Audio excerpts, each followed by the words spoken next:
Hello friends, मेरे YouTube channel English वे में आप सभी का फिर से स्वागत है। तो चलिए बिना देर किए शुरू करते हैं स्टोरी को,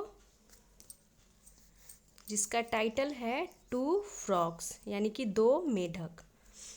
तो ये बहुत ही अच्छी स्टोरी है, मोरल स्टोरी है, लास्ट तक ज़रूर देखिए। और स्टोरी भी ज़्यादा लंबी नहीं है, शॉर्ट स्टोरी है ये, तो लास्ट तक ज़रूर देखें, स्टोरी आपको अच्छी लगेगी। It was a nice rainy season. इसका मतलब हो गया कि रेनी सीजन का मतलब हो गया बरसात का मौसम, यानी कि it was a nice rainy season यानी बरसात का अच्छा मौसम था। रेनी सीजन यानी बरसात का मौसम था।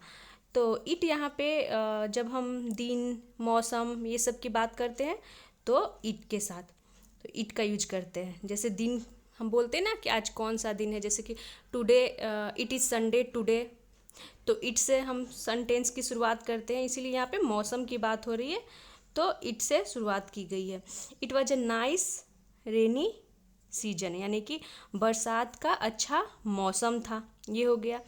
A group of frogs was playing together. A group of frogs यानी कि एक मेढकों का, फ्रॉग्स यानी मेढकों का ग्रुप यानी समूह, वाज प्लेइंग यानी कि खेल रहा था, टुगेदर यानी एक साथ।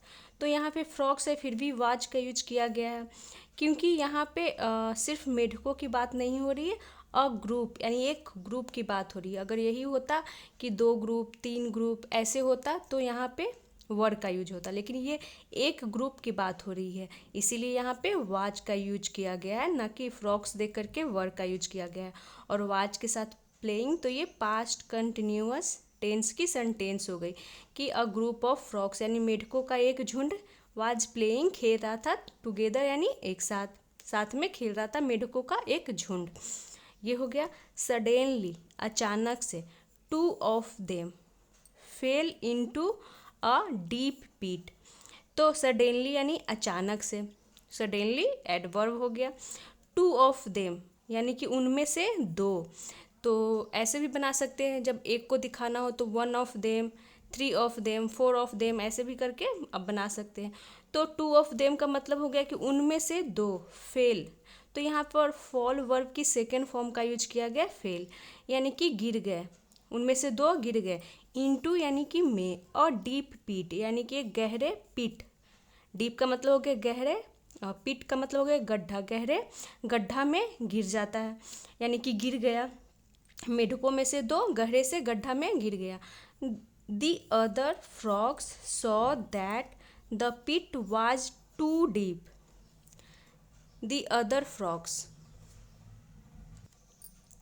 तो दी अदर फ्रॉक्स का मतलब हो गया कि जो अन्य मेढक थे, सौ, सी की सेकेंड फॉर्म हो गई सौ, वर्ब की सेकेंड, सौ देखा, डैट की the pit was too deep यानी जो गड्ढा था वह गड्ढा, वाज यानी था, टू डीप यानी कि बहुत ही गहरा था। तो द पिट का यूज किया गया क्योंकि हमें पता है कि किस गड्ढे की बात हो रही है, हम पहले ही बता चुके हैं यहाँ पे। और डीप यानी कि एक गड्ढा, और कहीं पर भी इस गड्ढे का जिक्र होगा तो द के साथ। The pit was too deep, तो जो अन्य मेढक ने था, दो गिर गए, और सभी जो मेढक थे उन्होंने देखा कि जो पिट था वाज टू यानी कि बहुत डीप था यानी गहरा था। सो इसीलिए they started encouraging those two frogs to give up instead of trying to jump up. तो ये हो गया कि इसीलिए दे स्टार्टेड, तो दे प्रोनाउन हो गया जो कि दो को छोड़ करके और सभी मेढकों के लिए यूज किया गया है। दे स्टार्टेड इनकरेजिंग, वो क्या करने लगे, तो प्रोत्साहन करने लगे। इनकरेज मतलब प्रोत्साहन करना, और इनकरेजिंग यहाँ पे हो गया क्योंकि यहाँ स्टार्ट है, स्टार्ट अपने बगल में जेरन लेता है, तो ये जेरन के रूप में आईएनजी फॉर्म में है। तो क्या हो गया, और मेढक उन्हें प्रोत्साहन करने लगे। दोज टू फ्रॉक्स यानी कि उन दो मेढकों को, तो दोज का यूज किया गया क्योंकि मतलब कि वो दूर में है। अब जब वो गिर गया तो गड्ढे में चला गया, तो उनके पास में तो है नहीं, थोड़ा दूर चला गया, इसीलिए दोज का यूज किया गया। अगर वो पास में होते तो दीज का यूज करते, एक से ज़्यादा के लिए यूज किया जाता है। दोज टू फ्रॉक्स यानी कि वे दो मेढक, to give up instead of trying to jump up. तो उन्हें प्रोत्साहन करने लगे दो मेढकों को टू गिव अप। किस लिए? तो टू गिव अप यानी कि हार मानने के लिए। इंस्टेड ऑफ का मतलब हो गया के बजाय। ट्राइंग टू जंप अप यानी कि ट्राइंग टू जंप अप का मतलब हो गया कोशिश, टू जंप अप यानी ऊपर कोशिश करने के बजाय उन्होंने क्या प्रोत्साहन करने लगा, वो करने लगे तो गिव अप करने के लिए। यानी कि वो प्रोत्साहन तो कर रहे थे बट किस लिए? गिव अप करने के लिए, कि हार मान जाओ। मतलब ऊपर आने के बजाय वो हार मानने के लिए प्रोत्साहन करने लगे। बट लेकिन बोथ ऑफ देम यानी कि वे दोनों ignored the comments and tired to jump up out of the pit with all their might. इसका मतलब हो गया कि बोथ ऑफ देम वे दोनों इग्नोर्ड यानी कि इग्नोर किया, अनदेखा किया, सेकेंड वर्ब की सेकेंड फॉर्म के रूप में यहाँ पे है। द कमेंट्स यानी कि कमेंट्स का मतलब होता है जो वे टिप्पणियाँ कर रहे थे कि अब गिव अप कर जाओ, तो उसे इग्नोर अनदेखा उन्होंने किया। एंड ट्राइड और कोशिश की to jump out of the pit यानी कि जंप अप उछलने की, और आउट ऑफ द पिट यानी कि उस पिट से बाहर आने के लिए। तो उनके कमेंट्स के वो इग्नोर किया और बाहर आने की भी कोशिश करते रहे। ये हो गया। विथ ऑल देयर माइट का मतलब हो गया कि अपनी ऑल माइट अपनी शक्ति से। ये हो गया। और यहाँ पे ट्राई की सेकेंड फॉर्म हो गई ट्राइड। तो यहाँ पे माइट का मतलब हो गया ताकत, यानी कि वो अपनी पूरी ताकत से क्या करने लगे, बाहर आने की कोशिश करने लगे, कोशिश कर रहे थे। The other frogs kept telling them to stop the other frogs. तो यहाँ पे द के बजाय दी का यूज किया गया। ये दी प्रोनाउंस करना सही रहेगा, क्योंकि ये अदर जब हम प्रोनाउंस करते हैं तो इसका फर्स्ट लेटर जो कि वोवेल साउंड आ रहा है, इसीलिए यहाँ द के बजाय हम दी प्रोनाउंस करेंगे।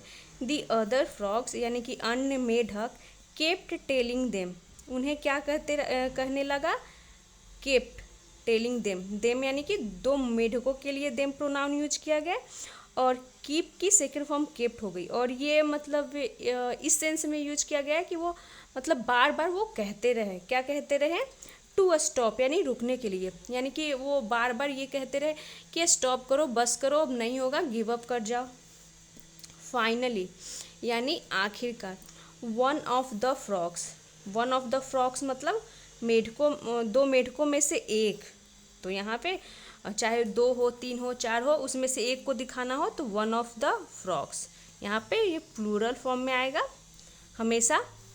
वन ऑफ द फ्रॉक्स यानी मेढकों में से एक गेव अप, तो गिव अप की सेकेंड फॉर्म हो गई गिव अप, यानी मेढकों में से एक ने गिव अप कर दिया यानी हार मान गया। He fell down and died. He fell down यानी कि वह क्या हो गया, तो ही प्रोनाउन यूज किया गया मेढक के लिए, एक मेढक के लिए, जो दो गिर गए थे उसमें से एक के लिए। फेल डाउन यानी कि वो क्या हो गया, गिर गया, फॉल की सेकेंड फॉर्म फेल हो गई। एंड डाइड और वो मर गया। तो जैसे उछलने की कोशिश कर रहा था तो उसी में एक ने गिव अप कर दिया, हार मान गया, सब उसे क्या बोल रहे थे कि बस करो, अब नहीं हो पाएगा, तो एक गिर करके वहीं मर जाता है। द अदर फ्रॉग कंटिन्यूड, जो अन्य मेढक था यानी दो थे तो एक तो मर गया, उसके अलावा जो दूसरा था कंटिन्यूड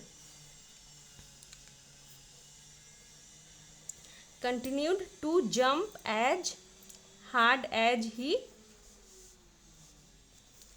कुड। तो इसका मतलब हो गया कि जो अन्य मेढक था कंटिन्यूड वो जारी रखा, टू जंप यानी कि उछलना, एज हार्ड एज ही यहाँ पे कुड है। तो इसका मतलब हो गया कि as hard as he could यानी कि वह जितना कर सकता था, जितना जोर लगा सकता था, ये हो गया इसका मतलब कि वो जितना जोर लगा सकता था वो उछला, जोर लगाया। यहाँ पे देखते हैं वंस अगेन यानी कि एक बार फिर, द क्राउड ऑफ फ्रॉक्स यानी कि मेढकों का जो झुंड था, भीड़ था, येल्ड का मतलब चिल्लाया, सेकेंड फॉर्म के रूप में ये भी है। एट हिम यानी कि उस पर, to stop the pain and just die. तो एक तो मर गया था पहले ही, तो मेढकों का जो क्राउड था, भीड़ था, वो येल्ड चिल्लाया एट हिम, यानी कि उस पे जो एक मेढक बचा था उस पे। टू स्टॉप द पेन, यानी कि दर्द को बंद करो, एंड जस्ट डाई, और मर जाओ। मतलब कि वो बोल रहा है कि वो सभी मेढक बोल रहे हैं उसे कि अब बहुत ज़्यादा दर्द है तो उसे ख़त्म करो, स्टॉप करो यानी कि बंद करो, यानी ख़त्म करो दर्द को, और जस्ट डाई। देखिए सब क्या बोल रहे हैं कि मतलब दर्द को बंद करो, अब मर जाओ। मतलब ये नहीं कि उसे प्रोत्साहन नहीं कर रहे कि तुम निकल सकते हो, बस तुम गिव अप कर जाओ, ऐसा ही वे सभी मेढक बोल रहे हैं। He jumped even harder and finally made it out.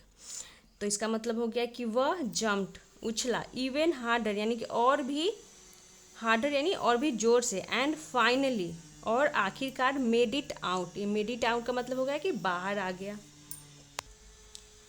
तो वो और भी जो मतलब कोशिश तो कर ही रहा था, उसके अलावा उसने और भी जोर से कोशिश किया और वो बाहर आ गया। यहाँ तक हो गया। वेन ही गॉट आउट, जब ही गॉट आउट यानी वो बाहर आया, दी अदर फ्रॉक्स यानी जो अन्य मेढक थे, आस्ट उन्होंने पूछा। तो जब वो बाहर आया तो और जो मेढक थे वे पूछते हैं, डिड यू नॉट हियर अस, क्या तुमने, डिड यू नॉट क्या तुमने हमें नहीं सुना।